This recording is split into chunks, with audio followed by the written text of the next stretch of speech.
Hey everybody, Byron the RV guy here.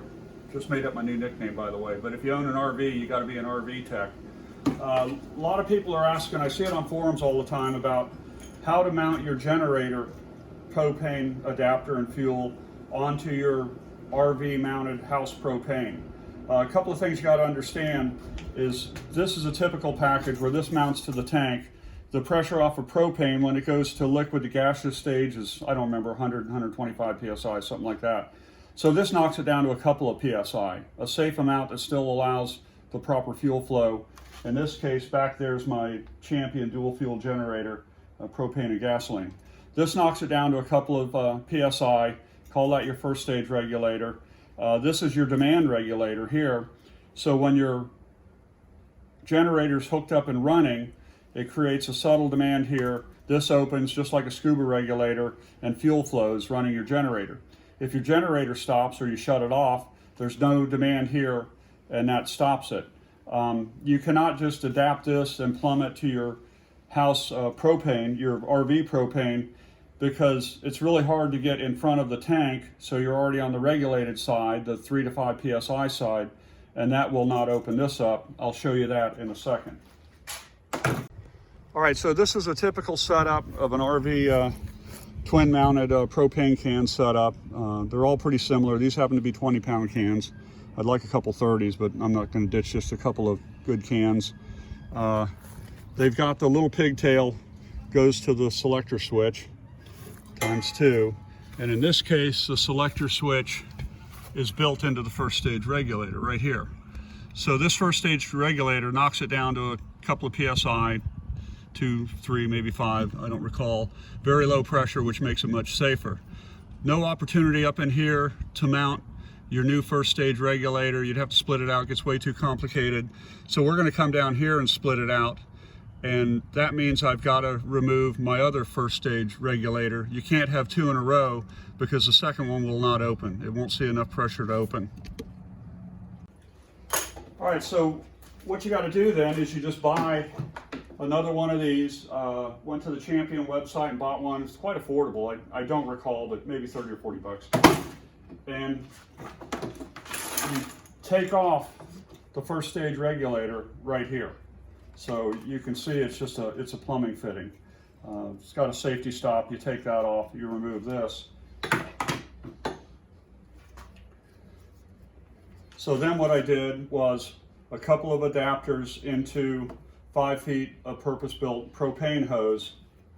I'm not going to trust a demand regulator to not flow fuel, so I've got a shut off here, and then I'll put a Y valve in the other one, and we'll see that in a moment. So it's going to be regulated propane from the RV tanks splitting off, a shut off, and then your demand regulator for your generator. All right, so we shut the gas off on both, took a wrench and took this apart, and then the magic of digital photography, we took pictures of all these bits and took it to the hardware store. Now, if you have a huge brain fart and forget to shut the gas off and open this up, just shut the gas off and walk away and let the gas dissipate. When you do shut it off and open it up, you're still gonna smell the stink gas from the propane, the Mercaptan. All right, we're back. So run to the hardware store. I showed you the other part. We're going to figure out how to split this out into a couple of pieces. Hi, I am here. Couple of key safety points here is you got to use the proper Teflon tape. It's yellow, it's propane resistant. Propane will eat the other stuff up. And when you put it on, you want to run it in the direction of the threading. Otherwise, it's just going to get balled up under it. So we will get back to this in just a minute. All right, so I've got my Y mounted, the LP propane Teflon, snugged everything up, haven't leak tested it yet. I intentionally mounted it at an angle because I want to be able to store the whole thing under the cover when I'm done. It'll probably be a little crowded. So I'll bring this in, I'll mate that here and snug everything up and leak test it. Get everything coiled under the cover is going to be a bit of a challenge, but I'll get back to you in a minute. All right, well, they say never test a prototype live. Oh my God. But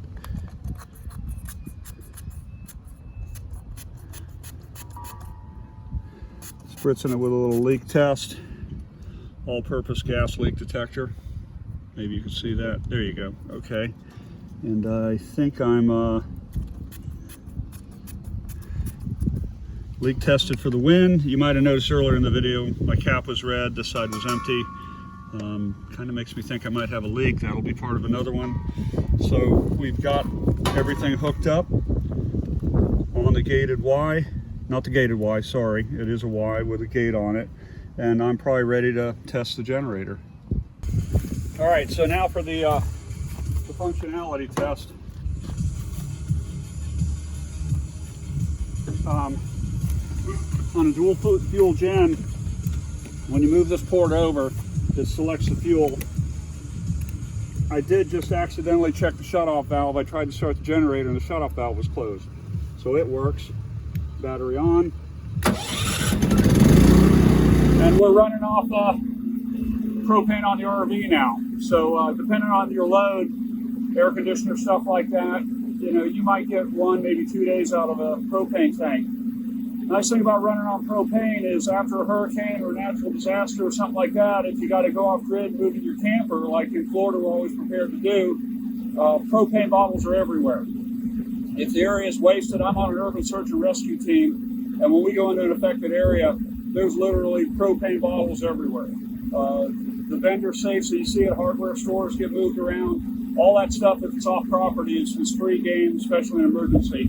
Doesn't mean you go on somebody's property to get propane, but you'll find the stuff everywhere, but you won't be able to find a gallon of gas. So converting to house propane, a good idea, a lot more convenient. Remember to lock your generator. I know people that have had generators stolen overnight. I guess the bad guys will walk by and shut them down, and if you don't come out to check on it, and they know you're asleep or whatnot, pop the chain and off it goes. I prefer to use a wire rope lock because you can't get through a wire rope with bolt cutters. All right, my new handle is Byron the RV Guy. Hope you learned something. If you got any questions, post it. I'll post my email address so you'll be able to get in touch with me. Be safe. Have fun RVing.